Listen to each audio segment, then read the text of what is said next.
Hi friends, कैसे हैं आप सब। मैं हूं आपका होस्ट फरहान अली। खुशामदीद है आपको मेरे इस यूट्यूब चैनल में। दोस्तों, मैं आज आपकी खिदमत में हाजिर हूं एक नई वीडियो के साथ। आज की वीडियो में मैं आपको बताऊंगा कि स्ट्रोबोस्कोप को लोगों पर किस तरह से इस्तेमाल किया जाता है, इसको किस तरह से चलाते हैं और इसका फंक्शन क्या है और ये किस लिए ज़रूरी है और हमें किस अवामल में मददगार साबित होती है। चलिए अब चलते हैं वीडियो की तरफ। तो फ्रेंड्स, इस वक्त हम लूम पर मौजूद हैं स्ट्रोबोस्कोप के साथ। तो इसके इस्तेमाल से पहले आप कुछ एहतियाती तदाबीर को सीखते चलें कि आपने कभी भी डायरेक्टली जो इसकी जो रोशनी है उसकी जानब आँखों से नहीं देखना है। और जब भी आपने इसका लैंप अगर तब्दील करना है तो कम से कम 5 मिनट के बाद, क्योंकि ये गर्म हो सकता है और आपके हाथ को जला सकता है। और दूसरा, इसमें बहुत ज़्यादा हाई वोल्टेज है, तो इसके अंदर जो पार्ट्स हैं उसको आपने कभी भी ऑपरेशन के दौरान हाथ भी नहीं लगाना है। तो चलिए अब इसकी बैक साइड पर, जहाँ पर यानी कि ऑपरेशन के बारे में थोड़ा सा जान लेते हैं हम। ये इसका जो बटन है मोड सेलेक्ट करने के लिए कि हमने इसके आरपीएम चेक करने हैं या डिग्री। और ये जो वेरिएबल नुमा जो बटन लगा है, इसकी मदद से हम डिग्री को सिलेक्ट करते हैं। और ये जो नीचे हमारा एक टैगल स्विच लगा हुआ है, इसकी मदद से हम इसको ऑफ़ या ऑन कर सकते हैं और रीसेट कर सकते हैं। ये जो ऊपर वेरिएबल नुमा जो आपको मैंने चेक करवाया है दोस्तों, ये इसलिए है कि आप किस डिग्री पर अपने वेफ्ट को देखना चाहते हैं। ये जो इसका सेकंड पार्ट मैं अब आपको दिखा रहा हूँ, ये इसका डिस्प्ले पार्ट था, जहाँ पर आप आरपीएम और डिग्री वगैरह को देख सकते हैं। और ये इसकी फ्लैश लाइट है जिसकी मदद से आपको वेफ्ट नज़र आएगा। तो चलिए अब हम इसके कनेक्शन करते हैं। तो कनेक्शन के लिए पैनल पर ये सबसे पहले मैं इसके आपको केबल कनेक्टर दिखा दूँ। ये 6 पिन और ये 3 पिन। ये जो 3 पिन वाला है, सबसे पहले ये 6 पिन वाला मैं लगाऊंगा। ये इसका कम्युनिकेशन वाला प्लग है जिसके ज़रिए इसकी पैनल के सीपीयू के साथ कम्युनिकेशन होती है कि इसकी जो फ्लैश लाइट है उसने कब और किस वक्त ऑन और ऑफ़ होना है। तो इसके बाद ये इसका ये पावर सप्लाई वाला प्लग है, इसको हम लगाएंगे। इसकी जो पावर सप्लाई है वो 110 से लेकर 120 वोल्टेज एसी है। तो चलिए मैं इसको ऑन करता हूँ इस ऑन ऑफ वाले बटन की मदद से। ये देखिए, इसको मैं ऊपर की जानिब ऐसे प्रेस किया तो ये हमारा जो स्ट्रोबोस्कोप है वो ऑन हो चुकी है और इस पर इस वक्त 581 आरपीएम हमें शो हो रहे हैं। तो दोस्तों, तो इसके बाद हम चलते हैं इस मशीन के डिस्प्ले की जानिब और मैं आपको बताऊंगा कि डिस्प्ले से इसको सीपीयू के साथ अटैच कैसे करना है। तो सबसे पहले ये कॉर्नर पर आपको लॉक का ये निशान नज़र आ रहा होगा। ये इस वक्त लॉक ओपन है। अगर आपका लॉक लगा हुआ हो तो दोस्तों आपने सबसे पहले उसको प्रेस करके पासवर्ड डाल के ओपन करना है। उसके बाद ये देखिए हम मेन्यू में आ गए। उसके बाद ये डेमो पास लिखा है, इस पर आपने करना है क्लिक। और उसके बाद ये 2 ऑप्शन नीचे नज़र आ रही है आपको, डेमो पास, इस पर आपने क्लिक कर लेना है। तो क्लिक करने के बाद दोस्तों ये जो सबसे नीचे आपको ऑफ नज़र आ रहा है, मैं साइड पे आपको दिखाता हूँ, ये लिखा हुआ है यूज़ स्ट्रोबोस्कोप। तो हमने क्योंकि इस वक्त यूज़ करनी है तो हम इसको कर देंगे ऑन। ऑन करने के लिए देखिए ऑन के साथ जो ये खाना है इस पर मैं क्लिक करूँगा और नीचे इंटर कर दूँगा और ये प्रोसीड हो जाएगा, यानी कि हमने इसको प्रोसीड कर दिया है, ऑन कर दिया है। अब ये हमारा स्ट्रोबोस्कोप ऑन हो चुकी है और सीपीयू के साथ ये जो है वो इस वक्त अटैच हो चुकी है। तो दोस्तों पहले आप वेफ्ट के रास्ते की जानिब भी थोड़ा सा देख लें। ये देखिए, ये जो हमारी लूम है ये 6 कलर लूम है। इस पर 6 धागे एक वक्त में चल रहे हैं और डिज़ाइन बन रहा है। तो ये इन ड्रम मोटरों से जो हमारा वेफ्ट है गुज़रते हुए, ये देखें, इन नोज़लों में आता है। ये जो नोज़ल्स लगी हैं और नोज़ल के ज़रिए से ये वेफ्ट हमारा रीढ़ में और रीढ़ के रास्ते से कपड़े से होता हुआ ये वेफ्ट फिलर तक जाता है।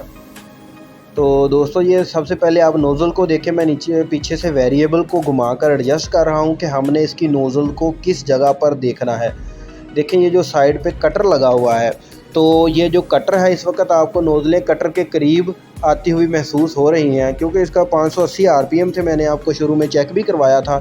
तो ये देखिए, मैं जैसे जैसे इसकी वेरिएबल घुमाऊंगा तो आपको ये जो नोज़ल्स हैं ये आपको कटर से दूर दूर, यानी कि तो ये पास भी रही हैं लेकिन आपको नज़र सिर्फ उसी वक्त आएंगी जहाँ पर हम इसको देखना चाह रहे हैं। तो देखें अब मैं इसकी थोड़ी सी सेटिंग कर रहा हूँ पीछे जो मैंने आपको वेरिएबल बताई थी उसकी मदद से, ताकि हमको जो वेफ्ट है वो नोज़ल से निकलता हुआ नज़र आए और हमें पता चले कि हमारा वेफ्ट जो है वो ठीक प्रेशर के साथ सही तरीके से जो इंसर्ट हो रहा है कपड़े में, कहीं वेफ्ट लूज़ ये असल में दोस्तों जब वेफ्ट की प्रॉब्लम आती है उस वक्त हमें इसको इस्तेमाल करना पड़ता है। ये वेफ्ट का स्टॉप हो गया, एक धागा टूटा है, तो धागे को लगाने के बाद हम फिर से एक मरतबा मशीन को हमने चला दिया है। तो ये देखें दोस्तों, आपको नोज़ल में से वेफ्ट गुज़रता हुआ नज़र आ रहा होगा। अदरवाइज़ आपको चलती मशीन पर ये किसी सूरत में नज़र नहीं आएगा। ये देखिए 6 कलर लूम है, इसलिए देखिए मुख्तलिफ़ नोज़लों से ये देखिए कभी ऊपर, ये अब इसके बाद ये इसका ये साइड वाली नोज़ल से तीसरी नोज़ल, और फिर पहली, ये चौथी, और इस तरह ये देखें सब नोज़लों से ये जो वेफ्ट गुज़रता हुआ आपको नज़र आ रहा है। ये आप थोड़ा सा देखें किस तरह इसकी लाइट जो है ना उस डिग्री पर ब्लिंक करती है। ये देखें मैंने इस वक्त 268 डिग्री पर इसको एडजस्ट किया हुआ है, वो जो पीछे बैक साइड पर वेरिएबल लगी है उसकी मदद से। तो जैसे ही मैं इसको इस जगह पर लाइट को इस तरह डालूँगा तो दोस्तों मुझे सारी जो इसकी मूवमेंट नज़र नहीं आएगी, बल्कि ये मुझे इस तरह नज़र आएगा कि जिस तरह ये देखें 268 डिग्री पर स्टिल होके रुक सी गई है।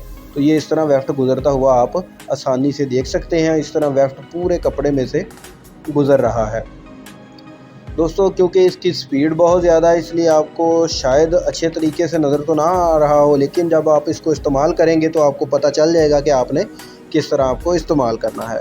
तो दोस्तों इसी तरह ये देखें, ये वेफ्ट हमारा इधर से ड्रम मोटर से होता हुआ आता है।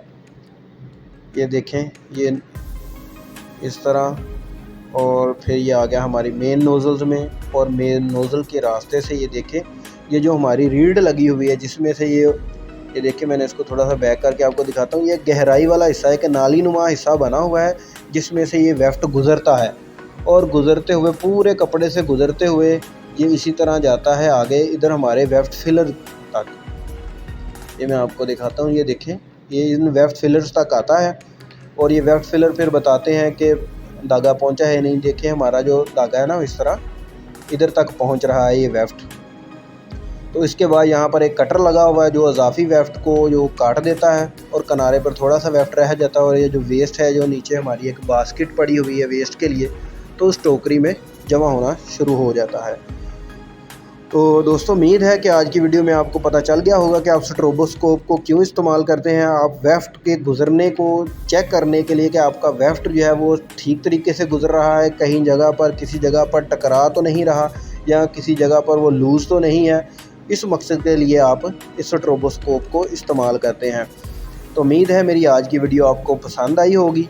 तो आप मुख्तलिफ़ डिग्री पर पीछे से आप इसको एडजस्ट करके बार बार चेक भी कर सकते हैं। तो दोस्तों ये जो हमारी स्ट्रोबोस्कोप है तो कुछ अर्से के बाद यानी कि ख़राब हो गई थी, तो हमने फिर इसको किस तरह से रिपेयर किया, मैंने इसकी रिपेयरिंग के हवाले से भी एक वीडियो बनाई है। तो इंशाल्लाह इसके सेकंड पार्ट में मैं आपको बताऊंगा कि किस तरह से आपने इसको हमने फिर रिपेयर कर दिया है। तो दोस्तों मेरे चैनल को सब्सक्राइब करना मत भूलिए। मेरे चैनल का नाम है textile machinery lovers bye engineer Farhan Ali. तो आप मुझे इजाज़त दीजिए, दुआओं में याद रखिए। अल्लाह हाफिज़। इसी तरह की इंटरेस्टिंग वीडियो लेकर मैं आपके पास हाज़िर होता रहूँगा।